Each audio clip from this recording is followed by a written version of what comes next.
Hello from southeastern Ohio. My name is Dan Trout. I am a filmmaker, a writer, a media producer, and author. And the thing that is quite possibly one of the nearest and dearest to my hearts is whip artistry. I am a whip artist and a whip coach. And I just wanted to do a short review today of this 4.5-foot dragon's tail style Tibetan wave design bullwhip from Bobby Holyoke of hollyoakewhips.com. That video that you just saw a little brief intro to that I just showed you was shot about 3 years ago when I first got this, and a lot has changed for me in the last 2 or 3 years. Not only my location, that was 3 years ago in southeast Ohio. Now I'm in southeast North Carolina, this beautiful coastal area down here at Fort Fisher, surrounded by ocean and sand and live oak trees. But I wanted to talk a little bit more that I've discovered about this whip that Bobby made for me that I've talked about in that video about 3 years ago. First of all, I had the opportunity, and you can read about this on the blog on the website, I had the opportunity to work with a man who helped Bobby design this whip, Master Ron Liu from San Jose, California.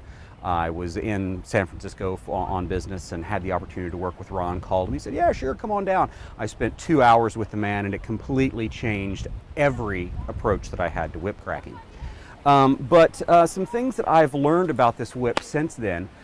First and foremost, the whip, I have always worked with it with just single hand, right here on what's typically referred to as the lower knob. This part of the handle right here, and in Tom Meadows' book, The Filipino Fighting Whip, he talks about several grips for the handle. He talks about holding it here, holding it here, holding it here. Also inverted, holding it here, and holding it here. And I never really paid much due to that, but I noticed that everything that Ron was doing, he was holding it by this knot right here, which he tends to refer to as the upper knob, the lower knob, the handle. I tend to say this is a transition knot because it's around the transition of the whip, and this lower knot being the lower knob, I tend to call the heel knot. But 6 of one, half a dozen the other. It depends on who you ask. But Ron was doing everything that he was doing from right there. And I was like, well, that's kind of interesting. I'm not really sure what the benefits of that are.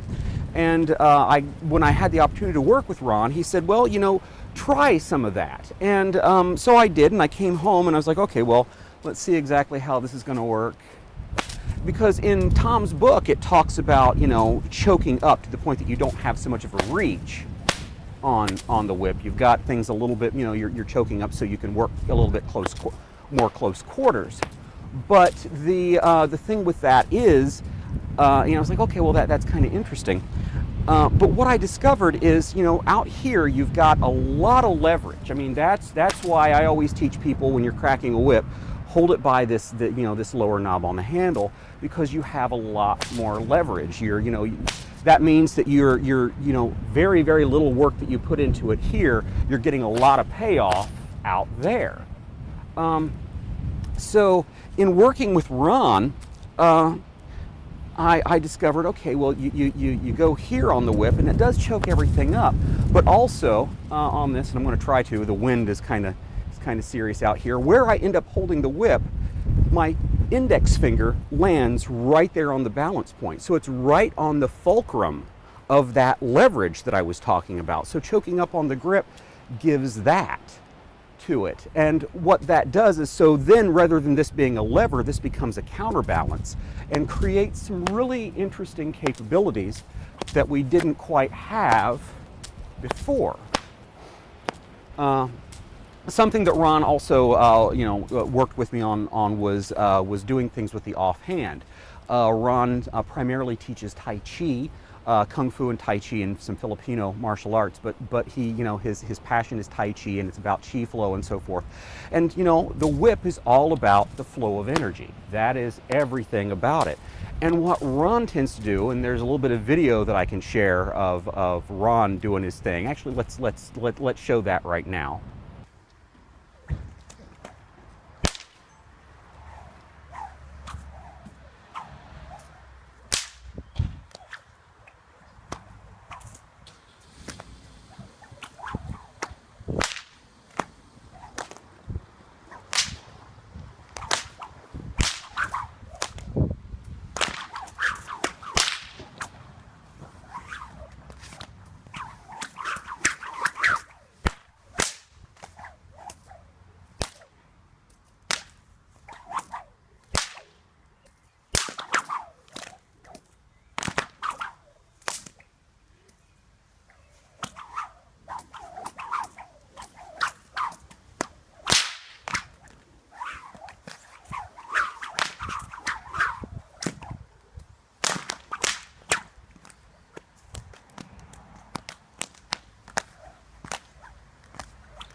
And you see what I mean. There's a lot of stuff in terms of him using his offhand. And the first thing we did was he started working on doing that with the whip.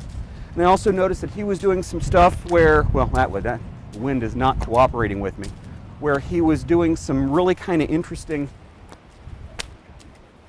stuff of that nature with the whip.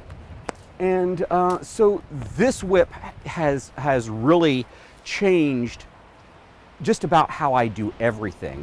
Working with Ron and working with this whip in particular has really changed just about everything that I do with the whip. And as I've continued to work with it and explored exactly, it's just an amazing instrument. And I wanted to post a little bit more of a review and why it's designed the way that it is, and the length of it is, you know, and the length of it plays such a vital role in Ron's Tibetan wave style and what I've incorporated into my own work from that. So a little bit more, I highly recommend picking up a Tibetan wave type of whip from Bobby Holyoke. I think it's one of the finest whips I've ever handled. So thanks, guys.